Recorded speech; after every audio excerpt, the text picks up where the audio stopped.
Well, join me now is former British Army officer Henry Bolton and a great friend of the show. Henry, the organisers are saying they'll stay away. They're saying they won't be in the area until 3 hours after the 2-minute silence is over. The question is, do we believe them? And is that a risk that's worth taking? Well, no and no. Martin, thank you for your kind words there. But the first thing is that choosing this day of all days cannot have escaped the attention and the knowledge of the people who've put it together that this is Armistice Day. And as such, I cannot believe, and I don't think any right-minded person can believe, that they're not thinking of exploiting it in some way. That's the first thing. So, no, we don't believe that. I don't believe that this is not connected. The second thing is, well, 2 days ago, there was a gathering in Trafalgar Square. They notified the police that they were going to be in Trafalgar Square, but then a group moved down Whitehall and another group moved to Charing Cross Station. So what we know there is that where they say they're going to stick to isn't necessarily the case. And I think that should it go ahead? No, absolutely not. It's all very well and good for Sir Mark Rowley to say that he's going to crack down on any trouble. But the point is, we don't want any trouble that needs cracking down on. And, my take on all of these protests, and I've seen 2 of them now myself, is quite simply that they are a call to resisting the Israeli state. And amongst that sort of more general call is a call for eradication of the Israeli state. And there is very little actual expression of concern about civilian casualties, Martin. That's my observation. And indeed, even if there was, it would be a new thing, because in previous conflicts, for example, in Yemen, where the Saudis have basically been responsible for 200,000-300,000 deaths, what's been going on in Syria with Assad killing Muslims within Syria, where were the complaints then? Henry, this is more than that. This is anti-Israeli, and it shouldn't go ahead.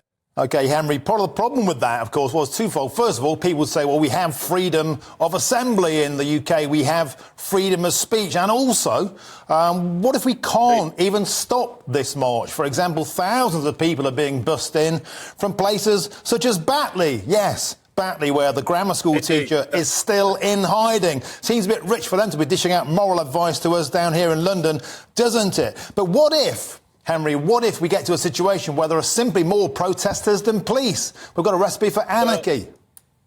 Well, you raise an interesting point, but look, freedom of expression does not mean freedom to intimidate people and put the Jews in this country in fear of their lives or their future. Fear of speech does not mean calling for jihad or violent resistance. Freedom to assemble or protest does not mean exploiting, disrupting our national events or defacing national monuments.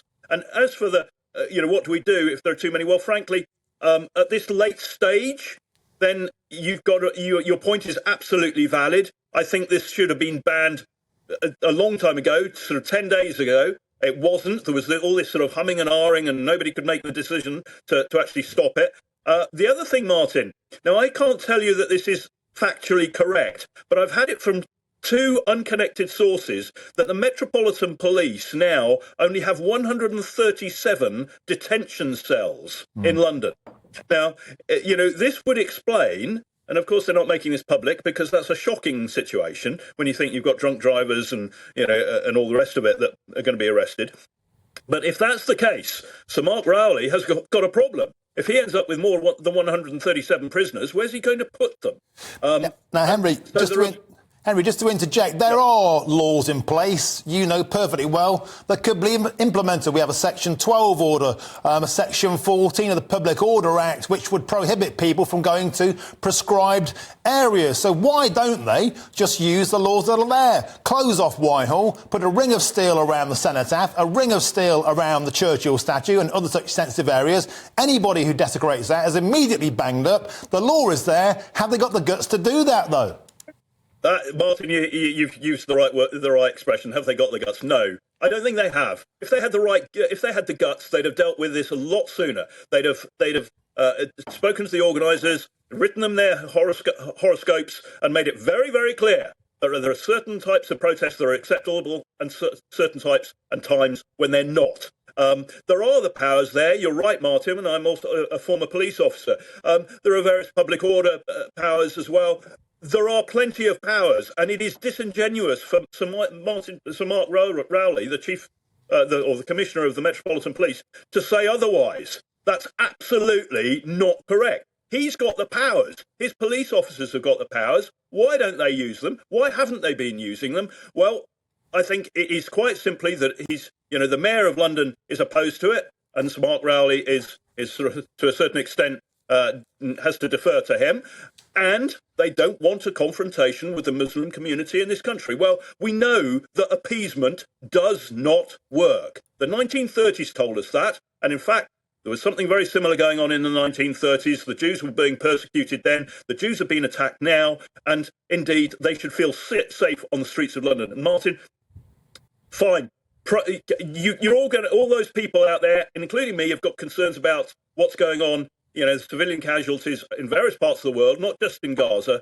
But do not bring your conflicts to the streets of Britain. And if there is any likelihood or any suggestion that you would, and there are plenty of those in this case, then the police and the Home Office need to act decisively and send a very clear, unambiguous message as to who's in control. And at the moment, I don't think there's anybody in this country who thinks that it is the police who are in control of this. The police are responding as events unfold rather than getting ahead of the game. OK, Henry Bolton, a punchy start to the show. Thanks for joining us here on the Patrick Christys Show. And I totally agree. They've got 5 days now to get their head around this and to do something about it sharpish, because we cannot have scenes of anarchy at the Cenotaph on Armistice Day. It's a sacred day, a sacred place. They need to get a grip, and sharpish.